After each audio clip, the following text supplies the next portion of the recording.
चंदना विधानसभा के संभावित प्रत्याशी श्री डीडी अहिरवार जी के समर्थकों का काफिला नंबर 1 पर रहा। 3 बस, 52 फोर व्हीलर एवं 119 मोटरसाइकिल भारी जनसंख्या में सैकड़ों समर्थकों के साथ डीडी अहिरवार जी चंदना से छतरपुर पहुंचे।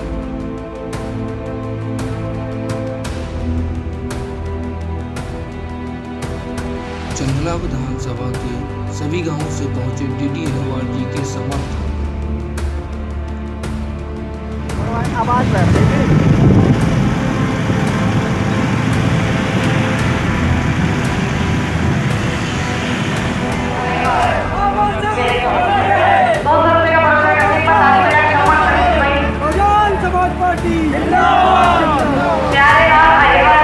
डीडी साहब संघर्ष करो।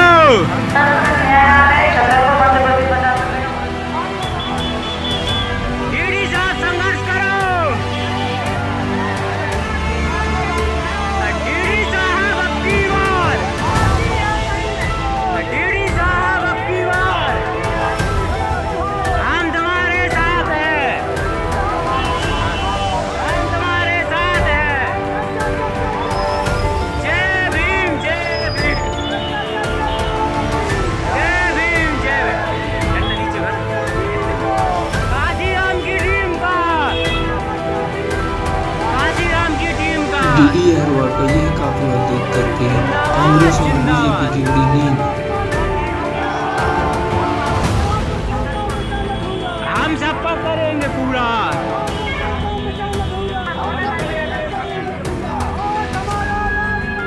नहीं चलेगा, नहीं चलेगा।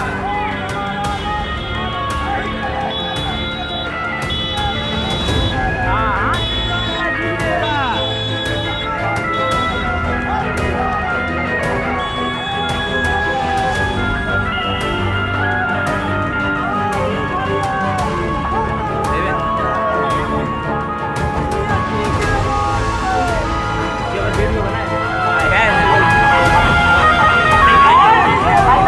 पीछे बना के चलिए।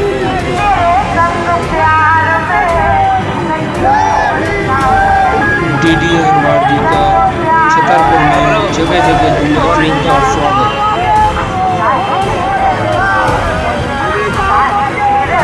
हम तुम्हारे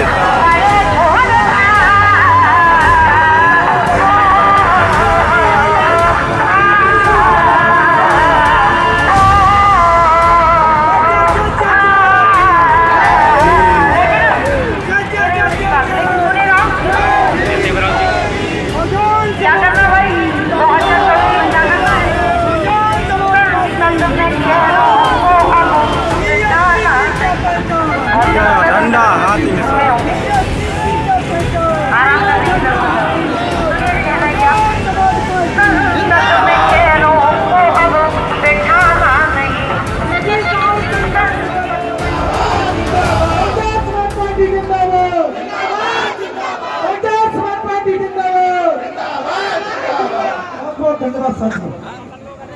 सबके साथ का तालियों के द्वारा सभी लोग स्वागत करेंगे। साहब का तालियों के द्वारा मैं सभी से अनुरोध करूंगा, मंच से आप लोग नीचे हो। ये अपना मंच है, अपना का आखिरी कतरा है। तब तक आपको अपने संविधान की रक्षा करनी पड़ेगी। ये बात दी बाबा साहब ने। और दूसरी बात बाबा साहब ने कही कि जाओ मेरे बच्चों, उस शक्ति के मंदिर पे कब्जा कर लो अपने उत्थान के लिए, अपने वोट के द्वारा। बाबा साहब ने हम लोगों को इस देश का राजा बनाने के लिए वोट का अधिकार दिया। बाबा साहब ये जानते थे कि दलित, पिछड़े, गरीब जो हजारों साल से गुलामी का जीवन झेलते चले आ रहे हैं, ये लोग इस देश में राजा कैसे बनेंगे? ये लोग, इनके बच्चे इस देश के अंदर मान सम्मान के साथ में कैसे रहेंगे? और इसके लिए बाबा साहब ने हम सबको वोट का अधिकार दिया और कहा इसी वोट के जरिए मेरे बच्चों आप सबको इस देश का राजा बनना है, पार्लियामेंट पे जाके पहुंचना है साथियों, वोट के द्वारा। और इसीलिए बाबा साहब ने हम सबको वोट दिया और उसी को लेके बाबा साहब ने कहा था कि मेरे बच्चों आपको संगठित रहना पड़ेगा, एक होना पड़ेगा और जिस दिन तुम एक हो जाओगे उसी दिन इस देश के राजा बन जाओगे। और राजाओं की बहू बेटियों के साथ में किसी की हिम्मत होती है ये आंख दिखा के? मुझे बताइए, मध्य प्रदेश के अंदर तमाम बलात्कार हुए, तमाम बलात्कार, तमाम मर्डर होते हैं, तमाम मेरी बहू बेटों के साथ में अत्याचार होता है, नौजवानों के साथ में अत्याचार होता है। इसी देश के अंदर मूंछ रखने पे मौत मिलती है, अच्छे कपड़े पहनने पे मौत मिलती है, मटके से पानी छूने पे मौत मिलती है, इसी देश के अंदर। और ये अत्याचार आप कब तक सहोगे? ये कब तक सहोगे? आपको कौन बचाएगा? इसलिए मैं कहता हूं कि माननीय श्री कांशीराम साहब ने ये कहा था कि ये नीला झंडा हाथ के निशान जब तुम्हारे सामने से गुजर जाए तो आप समझ लेना कि आपकी ताकत आपके सामने आ चुकी है, आपको डरना नहीं है। ये नीला झंडा हाथी निशान। और ये भी कहा था माननीय श्री कांशीराम साहब ने, जब नीला झंडा हाथी निशान तुम्हारे घर पे पहुंच जाए तो ये समझ लेना कांशीराम आपके घर को खत्म करने में लगे। और ये बीएसपी ऐसे नहीं बनी कि बीएसपी ऐसे बन के चली आई, कहीं मीडिया ने बना दिया, कहीं से बन के चली आई, वो कोई ऐसे नहीं बनी। यहाँ तमाम मेरे पुराने साथी बैठे हैं जिन लोगों ने खून पसीना बहाया है कि नहीं बहाया? बताइए, कितने पुराने लोग बैठे यहाँ पर? सारे लगभग पुराने लोग बैठे कि नहीं बैठे? आप लोगों ने अपना खून पसीना बहाया कि नहीं बहाया? आपने पैसा लगाया कि नहीं लगाया? और इस मंच ऐसे नहीं मिला। देश की राष्ट्रीय पार्टी है, तीसरे नंबर की राष्ट्रीय पार्टी, जिसके पास पूरे देश के अंदर अपना संगठन है, अपने देश के अंदर हमारे एमएलए और एमपी बनते रहते हैं, भले कम बने, बनते रहते हैं। और ये मंच, ये पवित्र मंच बना हुआ है और इसके लिए महापुरुषों का बलिदान है।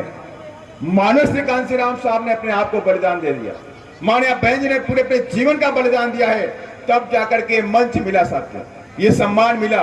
और आप सबको बात रखने के लिए बहुजन समाज पार्टी बनी साहब। और आप समझ लीजिए कि अगर देश के अंदर 131 सांसद हैं एससी एसटी के 131 सांसद पार्लियामेंट में बैठते हैं, लेकिन जब अत्याचार होता है हमारे और आपके ऊपर, 2 अप्रैल के मुकदमे होते हैं, 2 अप्रैल 2018 के मुकदमे होते हैं, उनको खत्म कराने की अगर बात होती है, अत्याचारों को उठाने की बात होती है, प्राइवेट सेक्टर में रिजर्वेशन की बात होती है, आरक्षण में प्रमोशन की बात होती है, प्रमोशन में आरक्षण की बात होती है, ये मुद्दे वो 131 लोग नहीं उठाते हैं, बहुजन समाज पार्टी के सांसद उठाने का काम पार्लियामेंट के अंदर करते हैं साथियों, पार्लियामेंट में करते हैं। जहां भी अत्याचार होता है बीएसपी के सांसद, चाहे वो राज्यसभा के अंदर हो चाहे लोकसभा के अंदर हो, उठाने का भी काम करते हैं। और इसलिए मैं आप सभी लोगों से कहना चाहता हूं कि माननीय श्री कांशीराम साहब ने एक बात लिखी।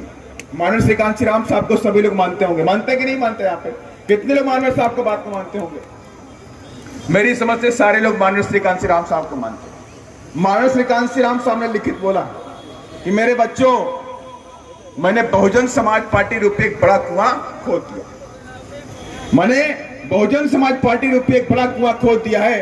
अब आपको छोटे छोटे कुएं खोदने की जरूरत नहीं है। अगर आप छोटे छोटे कुएं खोदोगे तो बड़ा कुआं सूख जाएगा, जब बड़ा कुआं सूख जाएगा तो छोटे कुएं पाट दिए जाएंगे। इसलिए गलती नहीं करना, अपनी बीएसपी को बचा के रखना है सर।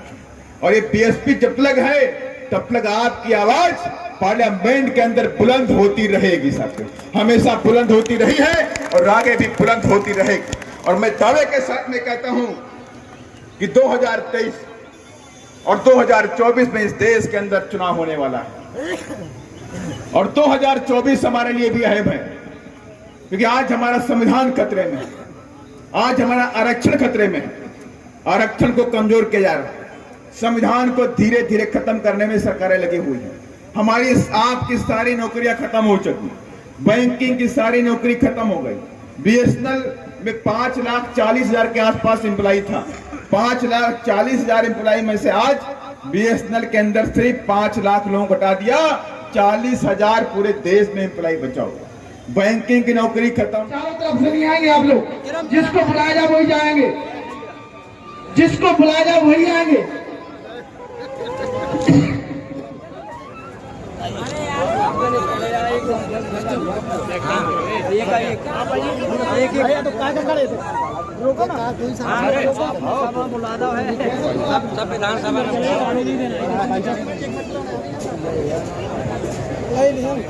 इधर से निकलते जाना है। साथियों, हम साथ सिपाही हैं, जिनका भी स्वागत होगा। मैं दावा करती हूँ, क्या दावा करती हूँ? वही लग जाए तो बजा देना ताली। ओ मैं दावा करती हूँ, ये चोर है साला। यही पुकार बहुजन समाज पार्टी जिंदाबाद, बहुजन समाज पार्टी जिंदाबाद, बहुजन समाज पार्टी जिंदाबाद। बीएसपी की क्या पहचान, बीएसपी की क्या पहचान। दीदी साहब संघर्ष करो, हम तुम्हारे साथ हैं। दीदी साहब संघर्ष करो, हम तुम्हारे साथ हैं। चंदला की है यही पुकार, चंदला की है यही पुकार। दीदी साहब आगे बढ़ो, आगे बढ़ो, आगे बढ़ो। दीदी साहब आगे बढ़ो, आगे बढ़ो, आगे बढ़ो। बहुजन समाज पार्टी महापुरुषों का मिशन अधूरा, हम सब मिलकर करेंगे पूरा। महापुरुषों का मिशन अधूरा, हम सब मिलकर करेंगे पूरा। डीएसपी के वास्ते, डीएसपी के वास्ते। बहुजन समाज से जुड़े ऐसे सभी वीडियो देखने के लिए चैनल को सब्सक्राइब करना ना भूलें और वीडियो को शेयर करें, लाइक करें और ज़्यादा से ज़्यादा कमेंट्स जरूर करें। धन्यवाद। जय भीम। बच्चा भीम का।